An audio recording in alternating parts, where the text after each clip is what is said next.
New at noon, News for Jack speaks with a man who says he saw what happened moments before this bank robber led Jacksonville police on a chase that ended with one officer being shot in the face.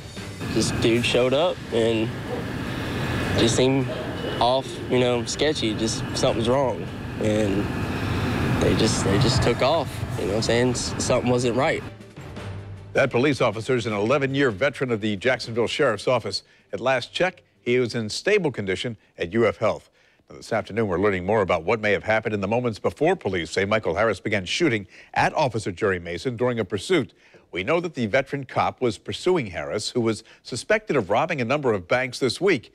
After ditching the car he was believed to use in those robberies, he got into a silver car with a woman behind the wheel and opened fire. Channel 4's Ashley Harding live at the hospital. But first, Channel 4's Chris Parento joins us live from where this chase began. And Chris, you talked to the man who says that woman was a victim in this.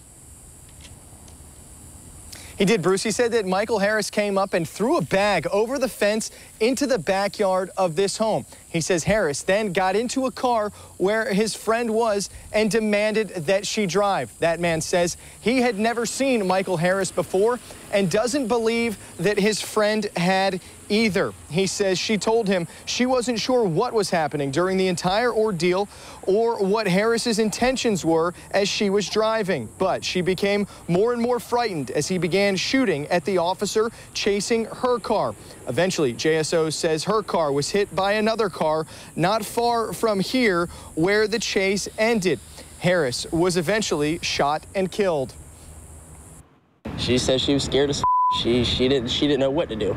She was terrified and just didn't know what to do. She was scared, he's shooting, at the police. Michael Harris has multiple arrests for burglary in the past. We also found records of multiple domestic violence injunctions filed against him. And again, he was suspected in those 2 bank robberies earlier this week. Live on the west side, I'm Chris Parento, Channel 4, the local station. Michael Harris is a 3-time convicted felon. Among the arrests we found in Harris's background, 2 for domestic violence.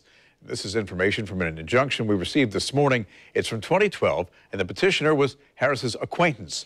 In the summary, the woman wrote, Harris and a girlfriend followed her in their car and parked near her. She wrote that Harris took his shirt off, threatened for her to get out of the car, and told her that he would shoot her with his gun. The woman also wrote that her newborn was in the car at the time. The second injunction was petitioned by a family member in 2012. In it, the woman writes, the respondent called me multiple times today and told me that he hoped that I had good homeowner's insurance because he was going to burn down my house. She then goes on to say, the respondent told me he and his girlfriend were going to take over my house and get me fired from my job. Then, I am in fear of my life and believe he will harm me. Channel 4's Ashley Harding's been live from UF Health Jacksonville all morning, where Officer Mason's on the mend. Ashley, updates on how he's doing? Well, Bruce, we've been checking. It doesn't appear that his condition has changed. He is still stable, still expected to recover. Now, the sheriff said this outcome really could have been very different. He is so thankful that Officer Mason is expected to be okay. Take a look at this right here. Just this morning, the Jacksonville Sheriff's Office tweeted these pictures of Officer Mason's patrol car. You can see Michael Harris fired multiple times, hit Mason's windshield several times. Here's what you're not seeing, though. Last night, the sheriff said a round was found in the driver's seat headrest. So this gives you an idea of how close that bullet came to hitting Mason more than once. Now, here's a look at the gun police say Harris used. This is also what his car looked like after the shootout. Police said Harris fired multiple shots at Mason through the car's back windows. Now, since this happened, law enforcement agencies from all over have offered their support to their fellow police officers, saying they are so thankful and grateful that he will be okay, continuing to offer those prayers. Now, Sheriff Williams says Mason is looking forward to returning to work, calls him a very strong-willed young man.